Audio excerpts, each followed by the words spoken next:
We talked a lot about use cases, and you shared some of your own use cases, and all of it makes complete sense. And so we have the buy-in and we're prepared. I guess you talk a lot about, I tell it, I train it, I created it. How do we find the it? Like, what do we know? Who is this it? What you want it to do. You figured out your use case, figured out the problem you want it to solve for you, the time you want it to give back to you.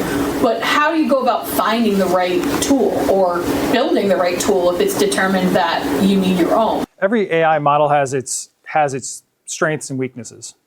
So I think I'll share what I did. Okay, so when I founded Descent and we started building and knowing AI is going to be core to everything and robotic process core to everything, right? So I just picked one. Honestly, I was like, we're going to try Copilot. What does it do? What does it do well? And we did I would say I did like a mini evaluation period, and I say mini because I'm move fast like with this stuff. The tools change so fast, you have to move fast. So tried Copilot, tried OpenAI, tried Anthropic. Anthropic produced the best results for the workflows that I was feeding it. And so that was the model we standardized from and started building from there. Because it was input, output, effort to get to the result. Okay, great. But I did it with very small use cases with saying, okay, we did this use case, it was successful, here's what we learned, here's what it needs to do, can this scale? And with efficiency.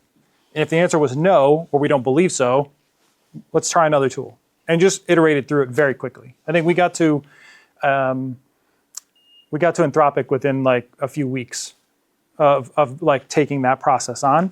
I will say very transparently, like I had to make a conscious decision as a business owner that I was going to invest in this because I tried to do the investing, like I'll do some and my employees will kind of do some. That didn't get me anywhere. Then I was like, I'll do it. That didn't get me anywhere. Then I hired somebody to do it specifically, and that started moving the needle. And then when I paired that with the right AI model on top of it, it just 3x'd our productivity from there. It just took off. We did more AI and automation work in the last 3 months of 2025 than I did in the first 9.